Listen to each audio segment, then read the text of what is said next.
안녕하세요, 여러분. 편안하게 듣는 잠자리 동화 달콤 오디오북입니다. 오늘도 이야기를 들어주셔서 정말 감사합니다. 오늘은 천년 묵은 지네가 처녀가 된 이야기로 시작해 보겠습니다. 오늘도 편안한 밤 되시길 바랍니다. 지네 처녀 이야기. 옛날 어떤 마을에 아주 가난한 사람이 살고 있었습니다. 아내는 빈 쌀독을 보며 걱정이 태산이었지요. 아이들은 배고파 울었습니다. 그걸 보고 이 사람은 뒷산으로 올라갔지요. 이렇게 살아 무엇하나? 죽어버려야지. 그리고는 뒷산 언덕으로 올라갔습니다. 소나무 밑에까지 왔는데 뒤에서 인기척이 들렸지요. 뒤돌아보니 웬 어여쁜 처녀가 김이 무럭무럭 나는 떡시루를 이고 올라오고 있었습니다. 이 사람은 얼른 소나무 꼭대기로 올라갔지요. 처녀가 지나가면 죽어야지. 처녀는 사뿐사뿐 올라오더니 소나무 밑에 떡시루를 내려놓고 절을 하였지요. 몇 번 절을 하더니 다소곳이 고개를 숙인 채 위에 계신 어르신 내려와서 떡을 좀 드시지요. 했습니다. 이 사람은 들켰구나 싶어 어기적 내려왔지요. 처녀가 말을 했습니다. 아직 젊은데 왜 죽을 생각을 하시는지요? 하면서 먹음직스런 떡을 주었습니다. 도대체 어떻게 알았을까? 궁금하긴 했지만 아무 말 않고 배고픈 김에 떡을 실컷 먹었습니다. 처녀는 다시 떡시루를 이더니 어르신 저를 따라오시지요? 하면서 앞장서 갔습니다. 고개 넘고 냇물을 건너 한참을 가니 아담한 기와집이 나왔지요. 처녀는 벽장문을 열고 조그마한 괴짝을 하나 꺼내 이 사람 앞에 놓았습니다. 괴짝 안에는 금돈이 가득 들어있었지요. 어르신, 이 돈으로 설 상을 차리세요. 꿈 같기도 하고 생시 같기도 하고 고맙기는 한데 무슨 말을 해야 할지 몰랐습니다. 그래서 고맙다는 말도 못하고 괴짝을 메고 돌아왔지요. 그렇게 설을 잘 쇠고 며칠 뒤 처녀를 찾아갔습니다. 고맙다며 아내가 정성껏 싸준 음식을 들고 갔지요. 어서 오십시오. 설은 잘 쇠셨는지요? 처녀가 반가워하며 물었습니다. 설 음식을 놓고 막 돌아서려는데 처녀가 말을 했지요. 어르신, 내려가시는 길에 다리에서 상제를 만나실 것입니다. 상제가 무슨 말을 해도 대꾸하지 말고 그냥 가십시오. 다리를 건너려는데 정말 거친 삼배옷을 입고 지팡이를 짚은 상제가 서 있었습니다. 그냥 지나치려는데 여보시오, 여보시오 하고 자꾸 불렀지요. 듣고도 못 들은 척 앞만 보고 가는데 상제가 와서 길을 가로막았습니다. 여보시오, 혹시 저 위에 사는 처녀 집에서 오는 길 아니시오? 그렇소만 그 처녀가 사람인 줄 아시오? 그 처녀는 백년 묵은 지네라오. 내 말이 믿기지 않거든 다시 올라가 보시오. 이번에는 살며시 뒷곁으로 가서 부엌 문 틈으로 들여다보시오. 그러면 큰 지네가 목욕하는 것을 볼 수 있을 것입니다. 그 모습을 보거든 지네다 하고 소리치셔야 합니다. 그래야 지네가 죽습니다. 이 사람은 처녀가 한 말이 버뜩 떠올랐습니다. 해서 이 사람은 안 들은 걸로 하고 가던 길을 그냥 갔지요. 그런데 상제 말이 맞을지도 모른다는 생각이 들었습니다. 점점 더 궁금해지기 시작했지요. 마침내 이 사람은 되돌아갔습니다. 살금살금 뒷곁으로 돌아가 부엌 문틈으로 들여다보니 정말로 지네가 목욕을 하고 있는 게 아니겠어요. 이 사람은 너무 놀라 하마터면 지네다 하고 소리를 지를 뻔했습니다. 그러나 얼른 손으로 입을 막았지요. 소리를 치면 지네가 죽는다는 걸 알았기 때문입니다. 다시 살그머니 들여다보았지만 소리를 칠 수가 없었지요.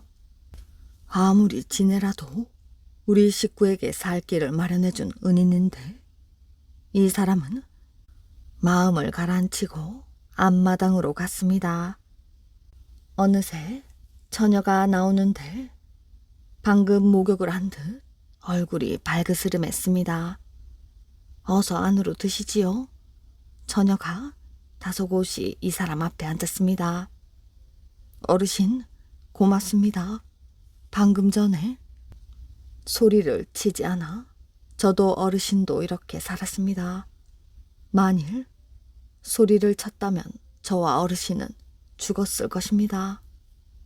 저는 하늘나라에서 잘못을 저지른 벌로 지네가 되었지요. 제가 이 땅에서 죽을 사람 100사람을 살리면 그 죄를 면하고 다시 하늘나라로 돌아갈 수 있습니다. 어르신이 바로 100번째 사람이지요. 그렇다면 다리에 서 있던 상제는 어인일로 처녀를 죽이려 하였소? 상제도 사람이 아니라 100년 묵은 지렁이입니다. 그 지렁이는 100사람을 죽이면 용이 되어 하늘로 올라갈 수 있습니다. 그런데 어르신이 100번째 사람이지요. 내려가시다 다리 아래를 보십시오. 커다란 지렁이가 죽어 있을 것입니다. 어르신, 저는 이제 올라갈 때가 되었습니다.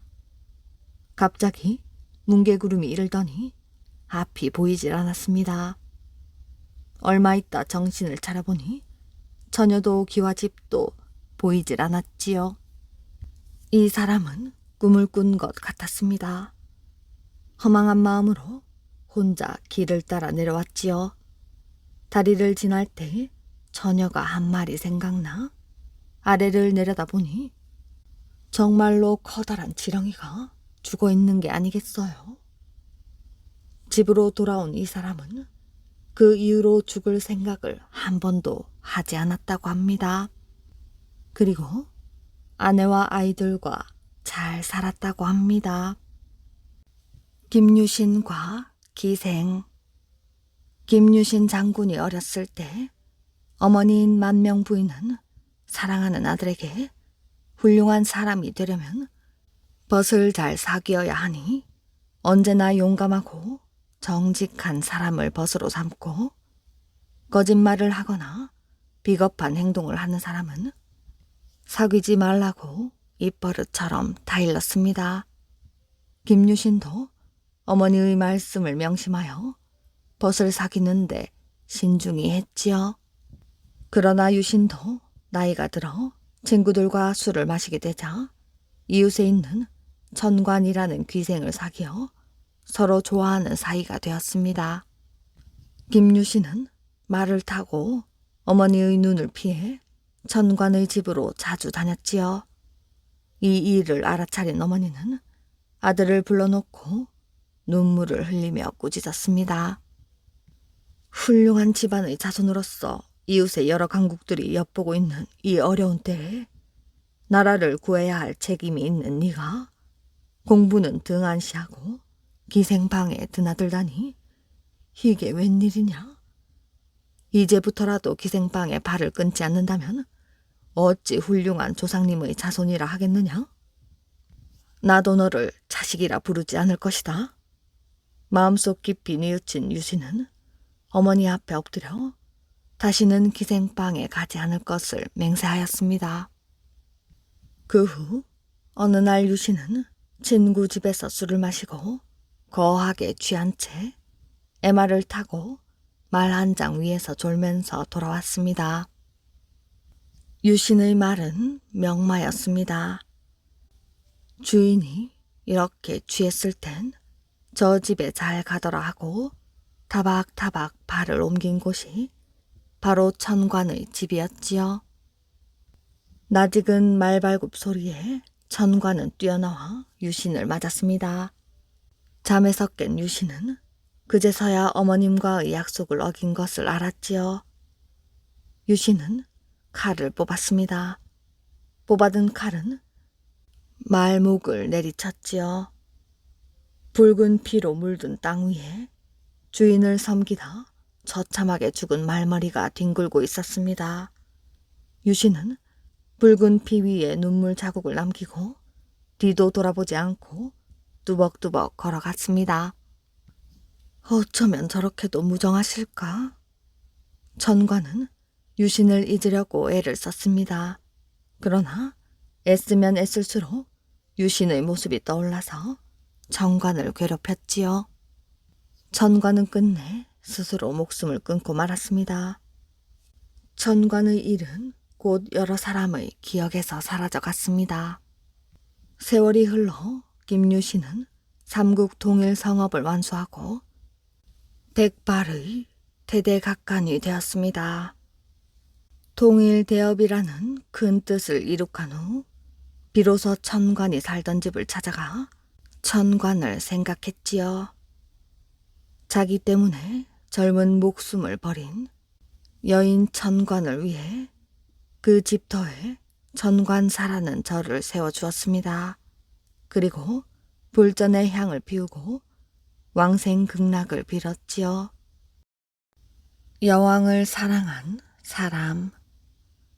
추수 시작 전 그래도 농사꾼에겐 지금이 가장 한가한 때라 직위는 오래전부터 계획했던 도성 구경을 하러 가기로 했습니다. 다음 날 아침 괴나리 보찜을 등에 맨 쥐기는 즐거운 마음으로 집을 나섰지요. 머릿속으로만 상상하던 서라벌에 도착한 쥐기는 가슴이 뛰어 밤잠도 제대로 이룰 수 없었습니다. 쥐귀의 눈에 비친 서라벌은 그야말로 별천지였지요. 말 그대로 없는 것이 없었고 생전 처음 보는 희한한 물건들도 많았습니다. 쥐기는 저녁을 먹고 나면 늘 사관의 주인과 그날 하루 자신이 구경한 것들에 대해 이런저런 이야기를 나누곤 했는데 하루는 주인으로부터 놀라운 말을 들었습니다. 다음 날 선덕 여왕이 제사를 드리러 가니 그 행차를 구경하러 가자는 것이었지요. 서라벌에 사는 사람들도 1년에 한두 번 볼까 말까한 여왕의 행차를 자신의 눈으로 직접 볼 수 있다는 사실이 믿어지지가 않았습니다. 두근거리는 가슴으로 밤새 잠을 설친 쥐기는 아침을 먹는 둥 마는 둥 하고 사관의 주인과 함께 여왕의 행차가 지나가는 길목으로 나갔지요. 길목에는 이미 수많은 사람들이 모여 있었고 사람들은 여왕의 모습을 잘 볼 수 있는 장소를 잡느라 서로 자리 싸움을 벌이기도 했습니다.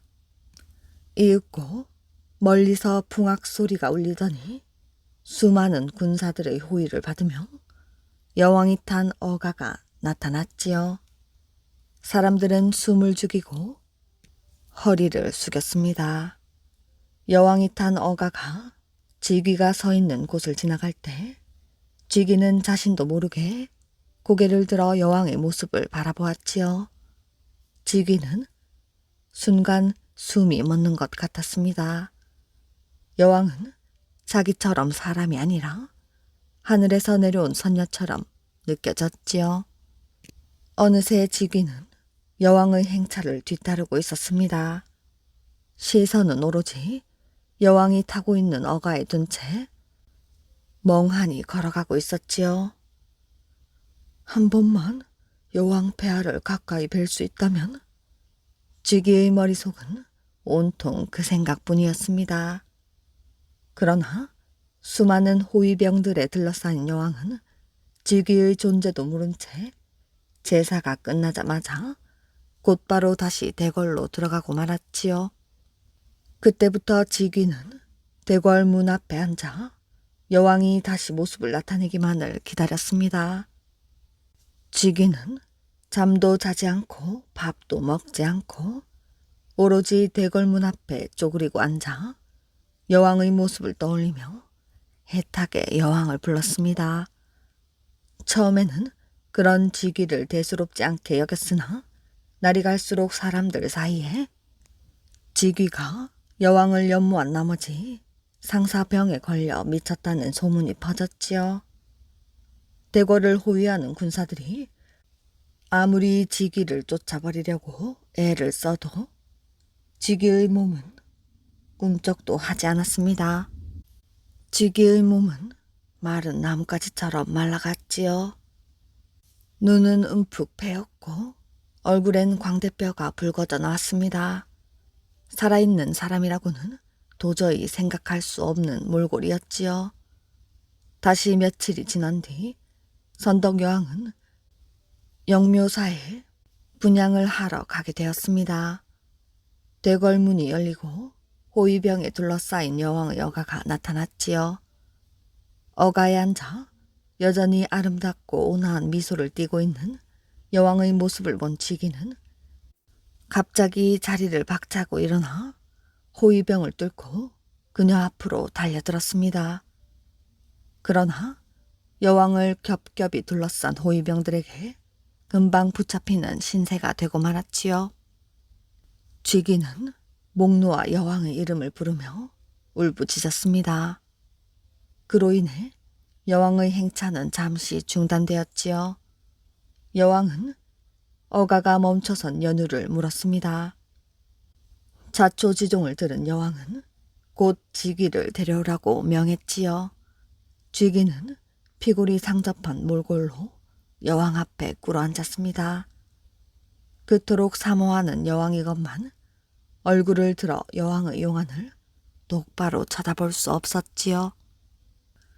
네가 즉위라는 백성이냐? 네가 나를 정녕 사모하는 것이냐? 즉위는 여전히 아무 말도 못하고 굵은 눈물만 뚝뚝 흘리고 있었습니다. 초라하기 이를 데 없는 즉위의 행색을 본 여왕의 가슴으로 한 줄기 슬픔이 밀려들었지요. 비록 이름 없는 백성에 불과하지만 자신을 사모하는 마음이 얼마나 사무쳤기에 육신이 저토록 마른 나뭇가지처럼 말랐다는 것인지 나를 생각해주는 네 마음이 정녕 갸륵하구나. 여왕은 신하를 시켜 즉위를 어가 뒤에 따르도록 명하였습니다. 웅성거리는 사람들을 해치고 여왕을 태운 어가는 다시 영묘사로 출발했지요. 쥐기도 묵묵히 어가 뒤를 따랐습니다. 영묘사에 도착한 여왕은 법당 안으로 들어가 분향을 올렸지요. 쥐기는 밖에 있는 작은 목탑에 몸을 기대고 앉아 여왕이 법당 안에서 나오기만을 기다렸습니다. 그러나 잠시 후 여왕이 분향을 끝내고 나왔을 때 쥐기는 곤히 잠들어 있었지요. 여왕은 그런 쥐기의 모습을 애처로운 눈길로 바라보더니 팔목에서 황금 팔찌를 빼내어 자고 있는 쥐기의 가슴 위에 살포시 놓았습니다. 여왕은 돌아서서 다시 어가에 올랐습니다. 어가에 탄 여왕은 무슨 생각에선지 쥐타수의 연주를 금하고 조용히 대궐로 돌아갈 것을 명하였습니다. 쥐기가 깊은 잠에 빠져있는 동안 여왕을 태운 어가는 호위병에 둘러싸여 천천히 멀어져 갔지요. 여왕의 행차가 대궐로 돌아가고 난 지 한참이 지나서야 쥐기는 소스라치게 놀라며 잠에서 깨어났습니다. 황급히 자리에서 일어서는 쥐기의 발치에 여왕이 벗어두고 간 황금 팔찌가 떨어졌지요. 쥐기는 그제서야 여왕이 대궐로 돌아간 것을 알았습니다. 황금 팔찌를 주워들고 쥐기는 제 가슴을 쥐어뜯으며 오열했지요. 마침내 쥐기의 가슴에 사무쳤던 여왕에 대한 그리움은 뜨거운 불길이 되어 온몸으로 번졌습니다. 가슴에서 일어난 불길은 두 팔을 태우고 두 다리를 태우고 결국 쥐기의 몸은 한 줌 재가 되고 말았지요. 그 재마저도 불어오는 바람에 실려 어디론가 흔적도 없이 사라져 버렸습니다. 그 소식을 들은 여왕은 작은 절을 지어 쥐기의 영혼이나마 위로하게 했습니다. 뱀의 아이. 옛날 서라벌에 남편을 여인 한 여자가 아들을 낳았습니다. 그녀는 마을 사람들과 별로 사귀는 일도 없이 혼자 열심히 일하며 아기를 정성껏 키웠지요. 그러나 아들은 12살이나 되어도 일어날 줄도 모르고 말도 할 줄 몰랐습니다. 그저 눈만 말똥말똥 뜨고 방 바닥에 엎드려 있을 뿐이었지요. 마을 사람들은 모이기만 하면 12살이나 되어도 걷지도 못하고 말도 할 줄 모르는 그 집 아들 이야기를 하였습니다. 12살이나 되어도 엎드려만 있는 것은 뱀의 혼을 타고났기 때문이라 하였지요. 그래서 마을 사람들은 그 아이를 사복이라 불렀습니다. 원효 스님이 고선사에 있을 때 사복이 어머니가 죽었습니다. 그런데 이때까지 방바닥에 엎드려만 있던 사복이가 어머니가 세상을 떠나자 처음으로 자리에서 일어났지요. 사복은 뚜벅뚜벅 걸어서 명활산성 아래를 지나 고선사로 갔습니다. 원효 스님은 문 밖으로 나와 반갑게 그를 맞이했지요. 그는 반가운 기색도 없이 인사에 담례도 하지 않고 난생 처음으로 말을 하였습니다. 스님, 생전 세상에서 불경을 싣고 다니던 암소가 죽었으니 우리 함께 장사를 지내주는 것이 어떻겠소? 원효 스님은 그렇게 하지 하고 사복을 따라 초상집으로 따라갔습니다. 사복은 우선 포살부터 시켜주라 하였지요. 불교에서는 보름에 한 번씩 스님들이 모여 그동안 지은 죄를 참회하기 위해 부처님께서 지키라고 정해주신 계율을 뜻을 알기 쉽게 풀이하여서 들려주는 행사가 있는데 이것을 포살이라 하였습니다. 원효는 시체 앞에 향을 피우고 사복이 어머니가 다시 인간 세상에 태어나지 말고 극락세계에서 영원히 머물라는 뜻으로 계율을 읽었습니다. 듣고 있던 사복은 그건 너무 길어 오기 힘드니 짧게 줄이라고 하였지요.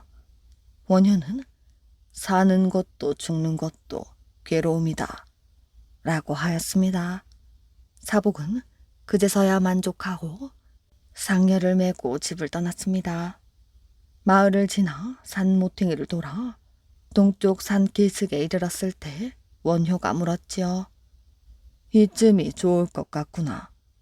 너희 어머니가 생전에 암소로 있을 때 많은 경전을 싣고 다니면서 이미 불법을 깨쳤으므로 이곳 지혜의 숲속에 묻어주는 것이 좋지 않겠나? 사복이도 찬성을 하였습니다.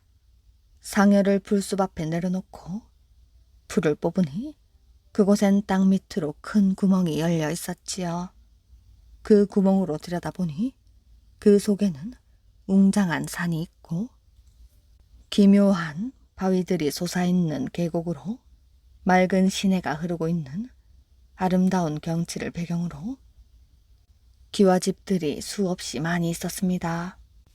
그곳은 바로 극락이었던 것이지요. 사복이 어머니의 시체를 업고 극락으로 들어가니 땅은 다시 합쳐져서 구멍은 메워져 버리고 남은 것은 메고 갔던 상여뿐이었습니다. 원효는 상여를 불에 태워버리고 혼자서 고선자 쪽으로 발길을 옮겼습니다.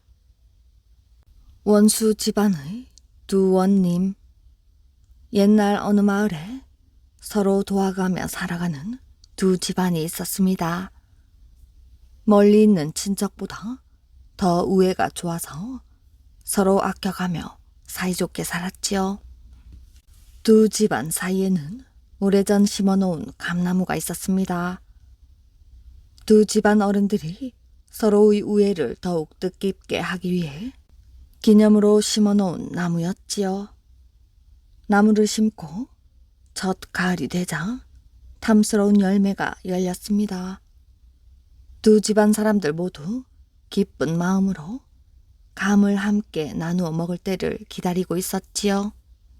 그럼 내일 다 같이 모여 저 감을 따먹도록 하지. 두 집안의 어른들은 그런 말을 나누면서 다음 날을 기다렸습니다.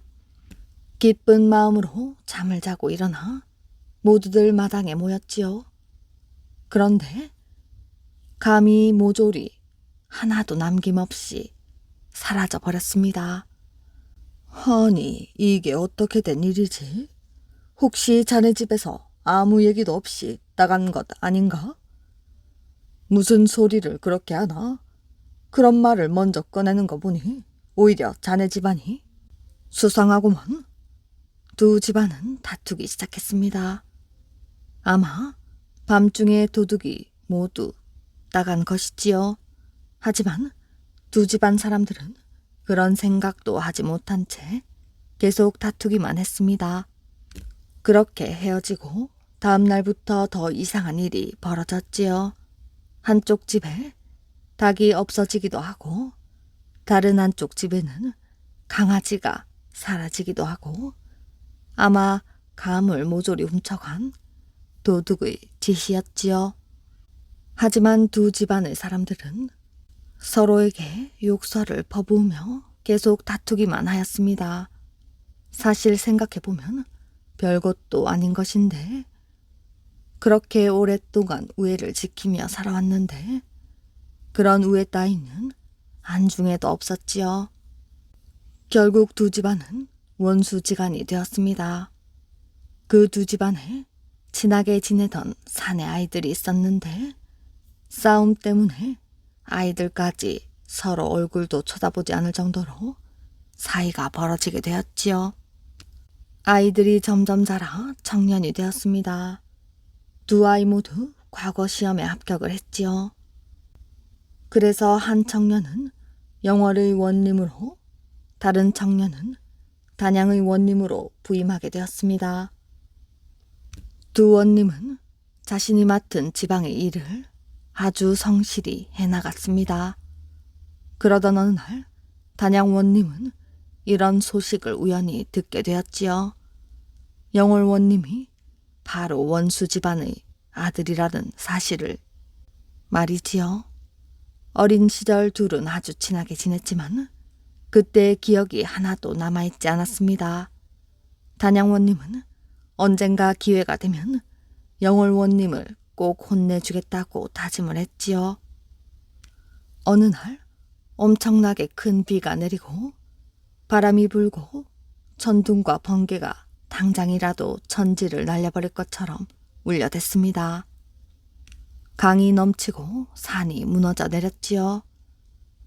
단양에 엄청난 일이 생겼으니 가까이 있는 영월도 안전하지는 못했습니다. 무시무시한 비바람이 불고 다음 날 단양 원님은 마을에 얼마나 큰 피해가 생겼는지 알아보기 위해 순찰을 나갔습니다. 그런데 들판 중간에 전에 없던 커다란 산봉우리 3개가 생겨난 것이지요. 원님뿐 아니라 마을 사람들도 엄청 놀랐습니다. 아무리 비바람이 거세어도 그렇게 커다란 산봉우리가 생길 리가 없었지요. 단양에 새로 생긴 그 산봉우리는 영월에서 떠내려왔다는 소문이 나돌기 시작했습니다. 단양 원님은 곧장 영월에 사람을 보내 확인을 해보았지요. 그랬더니 영월에 있던 산봉우리 3개가 없어졌다는 것입니다. 그러던 어느 날 영월에서 사람이 왔습니다. 원님, 저기 보이는 산봉우리는 원래 저희 영월에 있던 것입니다. 영월에 있던 것이 단양으로 떠내려왔으니 그에 값하는 돈을 내셔야 한다고 저희 영월 원님이 전해드리라 했습니다. 그때 단양 원님이 갑자기 생각이 났습니다. 영월 원님이 바로 자신의 집안과 원수를 진 그 집안의 아들이었던 것을 생각해낸 것이지요. 네 이놈, 저 산을 우리가 옮겨놓은 곳이냐? 저것들이 저절로 절이 된 것을 어찌하라는 게야? 돈 같은 소리 하지 말라고 네 원님께 전하도록 해라. 단양 원님이 원수의 집안을 잊지 않고 있었던 것처럼 영월 원님도 그 기억을 가슴 깊이 품고 있었습니다. 계속해서 사람을 보냈지요. 산 봉우리에 갚아는 돈이나 물건을 내놓으라고 했습니다. 그렇게 하지 않으시면 저희 영월에 생기는 특산물은 받아 쓰실 수 없을 것입니다. 영월에서 생기는 몇몇 물건들은 단양 지역에서는 전혀 나지 않는 것이라 영월 원님은 이것을 빌미로 단양 원님을 혼내주리라 다짐했습니다. 단양 원님은 어쩔 수 없었지요. 그런데 마침 단양에 생긴 그 산봉우리는 아주 아름다웠고 산삼같이 값진 것들이 아주 많이 생겨나는 산이었습니다. 경치도 좋고 몸에 좋은 산삼이나 더덕 같은 값비싼 식물들이 아주 많이 생기는 산을 얻게 되었으니 돈을 셈해주며 그냥 꾹 참기로 했습니다. 그런 소문은 영월 원님의 귀에까지 들렸지요. 그 산봉우리가 영월에 있을 때에는 별로 쓸모가 없는 산이었습니다. 비바람에 쓸려 내려가는 동안 생긴 변화였지요. 영월 원님은 생각을 했습니다. 물론 산봉우리에 값하는 돈을 받고는 있지만 이거 우리가 손해잖아. 영월 원님은 한참 고민을 하다 이런 결론을 내렸습니다. 지금 받는 돈으로는 부족하다. 그 산봉우리에서 생기는 산삼이며 더덕 같은 것들이 얼마인데 남 좋은 일을 시킬 수는 없지. 돈을 더 달라고 해야겠다. 그래서 영월 원님은 단양에 다시 사람을 보냈습니다. 지금 받는 돈으로는 부족하다고 저희 원님이 말씀하십니다. 그러니 지금 내시는 돈의 10배를 더 주셔야겠습니다. 단양 원님의 입장에서는 기가 막힐 노릇이었습니다. 무슨 말 같지도 않은 소리냐? 한참 호통을 치던 단양 원님의 머리에 갑자기 좋은 생각이 떠올랐습니다. 그래, 10배를 달라고? 좋다. 그럼 그 산봉우리들을 다시 너의 영월 땅으로 떼어가거라. 그렇게 하지 않으면 이제까지 주던 돈도 줄 수 없다. 영월 원님은 그런 소식을 듣고 아무 말도 할 수 없었지요. 어떻게 사람의 힘으로 커다란 산봉우리들을 옮길 수 있겠어요? 부자와 가난뱅이. 어느 마을에 한 부자가 있었습니다. 마을 사람들은 부자를 보면 허리를 굽실거렸지요. 그런데 한 가난한 선비는 언제 만나도 그를 모른 채 했습니다. 아니, 가난뱅이 주제에 뭐가 잘났다고 고개를 빳빳이 들고 다니는 거야? 부자는 몹시 기분이 나빴지요. 어느 날 부자와 가난한 선비가 길에서 딱 마주쳤습니다. 역시 가난한 선비는 빳빳이 굴었지요. 이보시오. 난 세상이 다 부러워하는 부자요. 그런데 어째서 나를 보고도 머리를 숙이지 않는 것이요? 당신이 돈 많은 부자지만 그 돈을 내게 준 것도 아닌데 내가 무엇 때문에 머리를 숙이겠소? 줬소. 그럼 내가 당신에게 내 재산의 10분의 1을 주면 고개를 숙이겠소? 그만한 일로 머리를 숙이지는 않지요. 그럼 내 재산의 반을 주지요. 그러면 고개를 숙이겠소?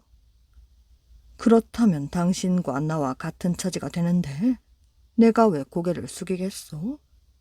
부자는 약이 바짝 올랐습니다. 좋소. 그러면 내 재산 전부를 주겠소. 이제 고개를 숙이시오.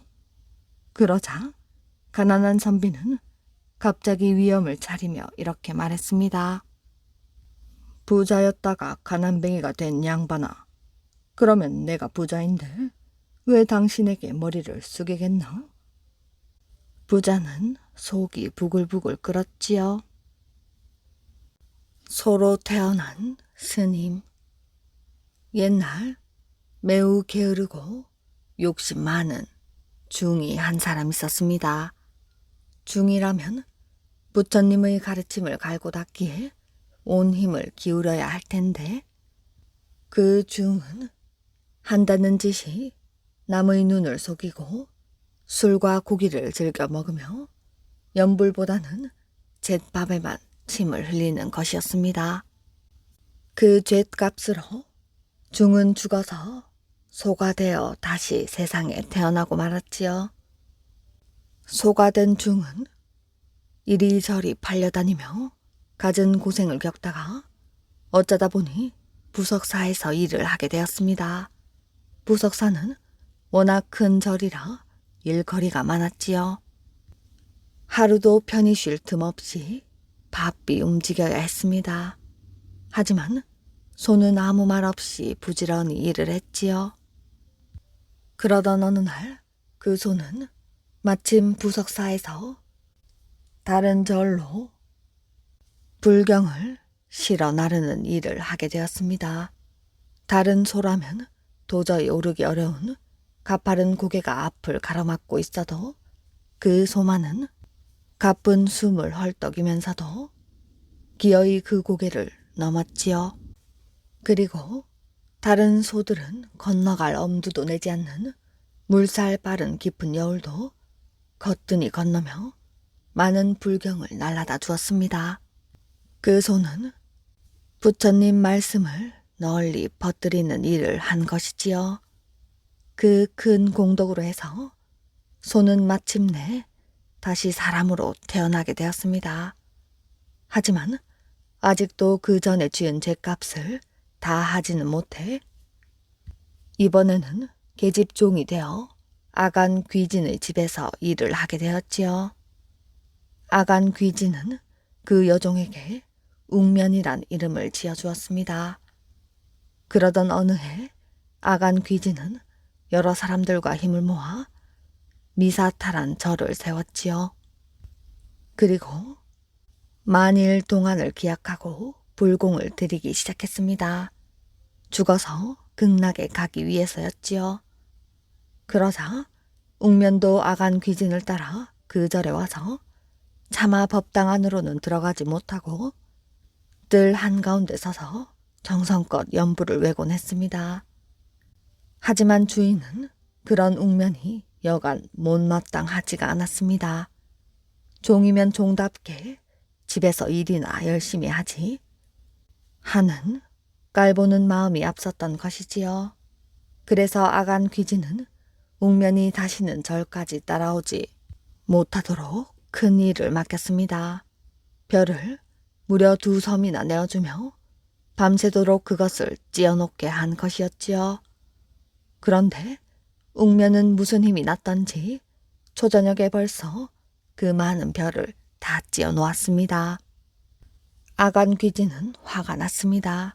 계집종에게 조롱을 당하고 있는 것만 같았지요. 그래서 그는 웅면에게 날마다 더더욱 많은 일을 시켜보았습니다. 하지만 결과는 늘 한결같았지요. 아무리 많은 일을 시켜놓아도 반드시 초저녁에 끝을 내고서는 절로 달려와 연불을 외곤 하였던 것입니다. 그날도 웅면은 초저녁에 일을 다 마쳐놓고 절 마당에서 불공을 드리고 있었습니다. 웅면이 한창 열심히 연불을 외고 있을 때 난데없이 하늘에서 큰 소리가 들렸지요. 웅면님은 법당 안으로 들어가소서. 마땅히 그곳에 앉아 연부를 외소서 하는 소리가 들렸습니다. 사람들은 깜짝 놀라 웅면을 법당 안으로 들게 하였지요. 웅면은 그때서야 비로소 법당 안에 앉아 연부를 드릴 수가 있었습니다. 그런데 웅면이 법당 안으로 들어온 지 얼마 되지 않아 아름다운 음악이 들려왔습니다. 그러자 웅면이 벼랑간 지붕을 뚫고 하늘 높이 떠가는 것이었지요. 그때 웅면은 이미 웅면이 아니었습니다. 어느새 부처님이 되어 연꽃 구름 위에 그윽기 올라앉아 극락세계로 떠가고 있었지요. 흑룡을 물리친 사람. 옛날부터 백두산 근처는 먹을 것이 많고 경치가 좋기로 유명하여 사람이 살기 좋은 평화로운 곳이었습니다. 그러던 어느 날 심술 사나운 흑룡이 나타나 온갖 행포를 부리기 시작했습니다. 나무들을 불태우고 물줄기를 막아버렸지요. 물이 흐르지 않아 곡식들이 말라 죽고 논밭이 갈라지고 사람들은 살 수 없는 땅이 되어버렸지요. 그런데 백두산 부근에 작은 나라가 있었습니다. 그 나라에는 아름답고 총명한 공주가 살고 있었지요. 그 공주가 얼마나 아름다운지 이웃나라 왕자들이 줄을 지어 정혼할 정도였다고 합니다. 하지만 아무리 큰 나라의 왕자가 와서 정혼을 해도 공주는 끄떡도 하지 않았지요. 공주는 오로지 왕자들에게 이렇게 말을 했습니다. 지금 사람들을 못살게 괴롭히고 있는 흑룡을 물리치세요. 그럼 결혼을 하겠어요. 그러면 왕자들은 한결같이 이렇게 말을 했습니다. 흑룡을 물리칠 사람이 어디 있습니까? 함부로 나섰다가는 목숨을 잃을 게 뻔한데요. 왕자가 아니어도 상관없습니다. 흑룡을 물리칠 수 있다면 저는 그분과 평생을 함께 살 것입니다. 공주가 이렇게 단호하게 말하면 왕자들은 하나같이 자기 나라로 돌아가 버렸습니다. 한편 백두산 주변에 백장수라는 사람이 살았습니다. 백장수는 마을 사람들이 괴로움에 빠져 한탄만 하는 동안에도 부지런히 물줄기를 찾아다녔지요. 헌데 백장수가 온갖 고생 끝에 물줄기를 찾았다 싶으면 그때마다 흑룡이 나타나 회방을 놓았지요. 내가 흑룡을 물리칠 힘이 있다면? 이렇게 한탄을 하며 백장수는 또다시 물줄기를 찾아다녔습니다. 그런데 이 소문을 공주가 듣게 되었지요. 공주는 한달음에 백장수를 만나러 갔습니다. 당신이 백장수란 사람입니까? 그렇습니다, 공주님. 흑룡을 물리치고 싶으세요? 여부가 있겠습니까? 그러자 공주가 기뻐하며 말을 했습니다. 사람들도 모르고 흑룡조차 모르는 곳에 옥장천이라는 샘이 있습니다. 마음이 올곧고 행동이 용감한 사람이 이 샘물을 마시면 그 힘이 100배나 세진다고 합니다. 바로 당신이 그 사람인 듯한데 저와 함께 옥장천으로 가시겠습니까? 공주와 백장수는 곧장 옥장천으로 달려갔습니다. 그 뒤 백장수는 3달열흘 동안 옥장천의 물을 마셨지요. 이제 그만하면 되었습니다. 저와 백두산으로 가시지요. 공주와 백장수는 백두산 꼭대기로 갔습니다. 자, 이제 이곳을 파세요. 그럼 물이 솟을 거예요. 공주가 백장수에게 커다란 삽을 주며 말을 했습니다. 백장수가 삽을 푹푹 떠내자 물이 콸콸 솟기 시작했습니다. 그러고는 산 밑으로 강물처럼 흘러내리기 시작했지요. 이제 백성들이 숨을 좀 쉬고 살겠습니다. 흥룡이 이 물줄기를 내버려 둘지 걱정입니다. 백장수가 걱정스레 말을 했습니다. 그런데 그 말이 떨어지자마자 흥룡이 거센 바람을 일으키며 날아왔지요. 내 이놈 백장수, 누구 마음대로 물줄기를 파는 것이냐? 흥룡은 거대한 몸을 꿈틀대며 불칼을 휘둘렀습니다. 내 이놈 흥룡, 무슨 심보로 사람들을 그리 못살게 구는 것이냐? 백장수도 지지 않고 큰 칼을 휘둘렀지요. 싸움은 사흘이 지나도 끝나지 않았습니다. 백두산 주변은 온통 칼이 맞부딪히는 소리로 쩌렁쩌렁 울려댔지요. 흥룡이 내뿜는 불길 때문에 그나마 살아있던 나무들도 모두 불타버리고 말았습니다. 정신을 못 차릴 정도로 흙먼지가 일어났지요. 그 바람에 애써 파놓은 물줄기가 또다시 막히고 말았습니다. 그런데 백장수가 공주가 무사한지 잠시 한눈을 판 사이에 흥룡이 불칼로 백장수를 내리쳤습니다. 백장수는 피를 흘리며 그 자리에서 쓰러졌지요. 공주는 큰 바위 뒤에 숨어 숨도 쉬지 않고 그 모습을 지켜보고 있었지요. 주위에 아무도 없는 것을 확인한 흥룡은 심술궂은 눈으로 쓰러진 백장수를 흘겨보고는 다른 봉우리로 날아가 버렸습니다. 흥룡이 가버리자 공주가 백장수에게 달려왔지요. 공주는 백장수를 안고 급히 옥장천으로 달려가 그 물로 상처를 씻어냈습니다. 백장수는 공주의 정성과 옥장천 물 덕분에 하루가 다르게 나았지요. 그리고 또다시 석 달여를 동안 옥장천 물을 마시며 힘을 길렀습니다. 이제 때가 되었습니다. 오늘은 반드시 흥룡을 물리치겠습니다. 부디 흥룡을 물리쳐 백성들을 고난에서 구해주십시오. 공주가 간절하게 말을 했지요. 백장수와 공주는 또다시 백두산 꼭대기로 갔습니다. 그리고는 지난번처럼 꼭대기 흙을 파기 시작했지요. 물줄기가 호수처럼 빈 구멍을 가득 채우며 고였습니다. 흥룡이 또다시 날아올 거예요. 얼른 준비를 하세요. 그러면서 공주는 안전한 곳을 찾아 숨었습니다. 채 몇 분이 지나지도 않아서 흥룡이 시뻘건 불길을 뿜으며 날아왔습니다. 내 이놈 백장수야, 그때 죽은 줄 알았더니 어떻게 살아나서 또다시 물줄기를 만드는 것이냐?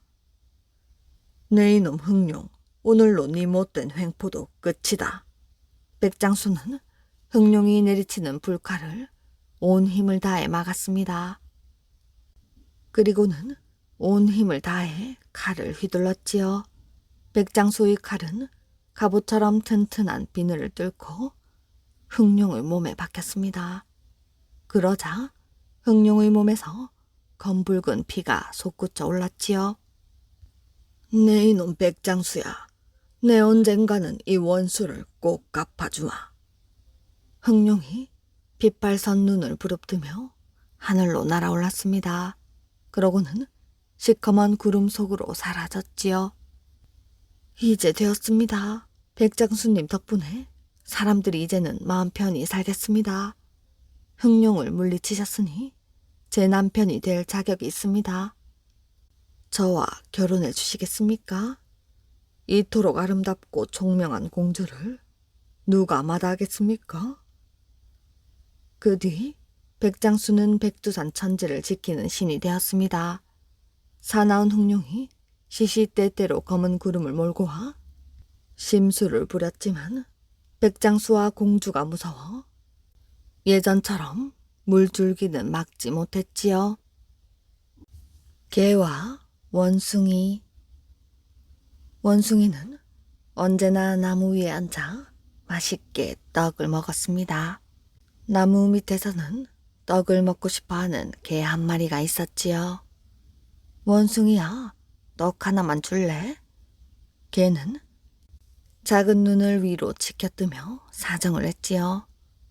그때마다 원숭이는 얄밉게 말하였습니다. 나무 위로 올라오면 주지. 개는 나무 위로 올라가려고 애를 썼지만 번번이 땅으로 떨어지고 말았지요.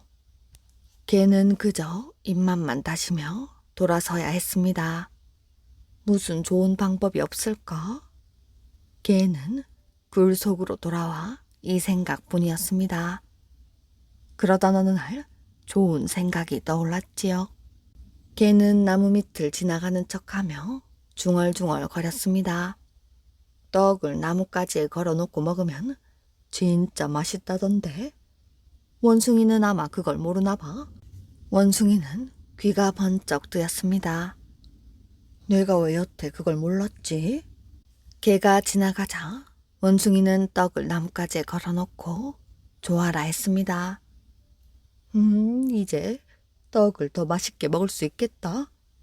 그런데 떡을 먹으려고 원숭이가 움직이자 나뭇가지가 흔들흔들 했습니다. 손 쓸 새도 없이 떡이 그만 땅으로 툭 떨어져 버리고 말았지요. 그때 몰래 숨어서 지켜보던 개가 떡을 얼른 낚아채고는 굴 속으로 들어가 버렸지요. 화가 난 원숭이는 개의 굴 속으로 들어가려고 애를 썼지만 구멍이 너무 작았습니다. 원숭이는 화가 머리끝까지 치밀었습니다. 엉덩이를 굴 입구에 들이대고 고래고래 소리를 쳤지요. 내 떡을 안 주면 굴 속에다가 똥을 싸버릴 것이야. 그 소리에 구경꾼들이 구름대처럼 몰려들었지요. 뭐? 똥을 싼다고? 개는 너무나 끔찍했습니다. 그러고는 집게 발을 내밀어 원숭이의 엉덩이를 있는 힘껏 꽉 깨물었지요. 원숭이는 너무 아파 펄쩍 뛰어올랐습니다. 그 바람에 털이 몽땅 뽑혀버리고 말았지요.